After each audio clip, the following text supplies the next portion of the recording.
Let's talk about self-care and how critical it is for mamas who have high or special needs children to do self-care, and why it's so difficult, but how we have to find a way. So most people who are in an intense caregiving role, so be that as the parent of a special or high needs child, be that as someone who's caregiving for perhaps a parent who is sick or aging, most people realize or come to a breaking point where they just feel like, I can't do this anymore. I'm just so burnt out. I'm so exhausted. I'm giving and giving and giving and giving, and I'm never taking care of myself. I am on the back burner. I am the last on the list.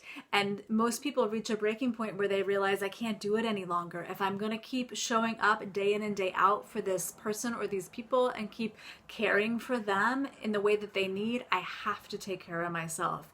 And so in that way, finding a way to do self-care is not optional. It's not a luxury for a mama of a special or high needs child or children. It is an absolute essential necessity. It is a matter of survival. And I have found this to be so true in my life that when I don't tend to my own needs, when I don't fill my own tank, when I don't nurture and nourish myself, I yell, I am impatient, I am exhausted, I am running on empty, I am not creative at dealing with my daughter's behavioral challenges and anxiety.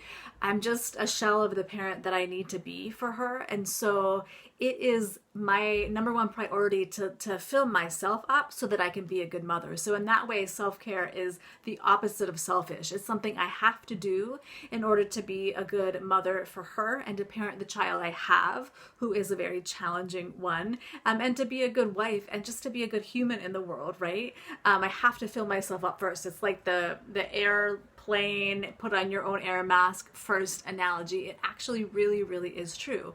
But most people, and especially most mamas, and especially most mamas of special and high needs children, don't do self-care because they don't know how to do it in a way that is possible. It feels like I don't have time to add that into my life. I don't have money to pay for X, Y, or Z. I don't have childcare.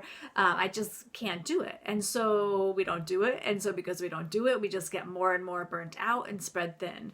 So I want to talk real quickly today here about the old way of doing self-care, which we don't do very much of it very often because it takes time and money and energy and childcare often. So that's things like getting a massage, going to the spa, even going to the gym or doing exercise, going out, on a date with a girlfriend, or taking a bubble bath, or going for a walk, any of those things. Like I love those things. Those are good things, don't get me wrong. But I think of those as the cherry on top, like the icing on the cake. Those are not the core of self-care. Those are things that if you get to do those things, that's awesome. And it adds, it's good. It adds on, it gives you more and more fuel. But the real foundation, the real bedrock of self-care is done through what I call the new way. And so the new way is less about doing nice things for ourselves and more about how we are with ourselves moment to moment. It's taking care of our own needs. It's realizing that we have needs, right? That we're not these like self-sacrificing, needless women, but that we actually have needs that need to be met in order to show up day in and day out as the mother, the wife, if you are a partner, and just the person that you want and need to be. And so what does that mean? Doing things day in and day out that really help bolster you and give you that bedrock of true, real self-care. So a lot of it is around how we treat ourselves. You could be someone who goes to the gym 3 days a week, gets a massage once a month, goes out with a friend every other week. But if you're someone who goes through your life, beating yourself up, rushing constantly, yelling at your kids, constantly feeling like you're not enough, like I wouldn't call that very good self-care. On the surface, yeah, that person is doing all of these great things for themselves, but the true self-care, there might be someone who doesn't do any of those things, who doesn't exercise, who doesn't ever go out with friends, who never has time to go out and about or is able to for various constrictions in their lives, but treats themselves with so much self-compassion, with kindness, does not beat themselves up, understands that they're only human, they're perfectly imperfect, is able to talk themselves through a hard time, puts limits and boundaries around negative thoughts, around other people's judgments and opinions, someone who, gets to bed on time so that you get enough sleep and therefore feel rested, or drink enough water, or eat healthy food, or turn your phone off at 8 p.m. every night. These are just like all of these things together add up to this constellation of practices and a way of being that is that true self-care. It's these tiny little things that we do, and we do a lot of them, and none of them take extra time, like managing your own thoughts and beliefs and setting yourself up with more positive thoughts and beliefs. That doesn't take extra time, right? Getting yourself to bed on time, it doesn't take, it takes discipline, right? And I know there's a lot to do in the evening, but it's about having priorities and figuring out how to manage that so you do get the rest that you need.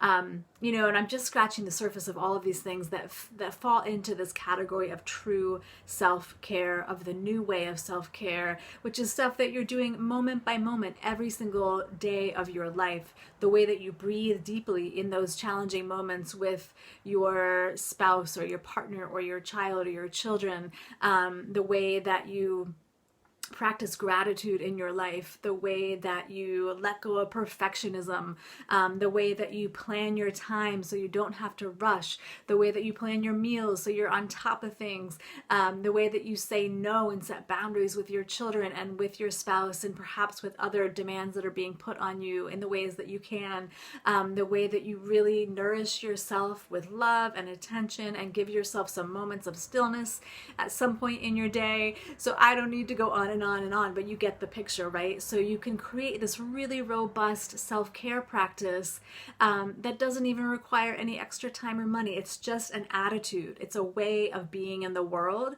that really is nourishing and supporting and allows you to carry on day in and day out and show up as that mama that you want and need to be for your special needs child or children. So I will leave you with that and encourage you to really just think about self-care in a whole new way, and not as a luxury, but as an essential survival skill for any mama of a special or high needs child. And also, if you're interested in learning more about this approach and my work, there's a link underneath this video where you can sign up to receive my free essential survival guide for mamas of special and high needs children. So take good care.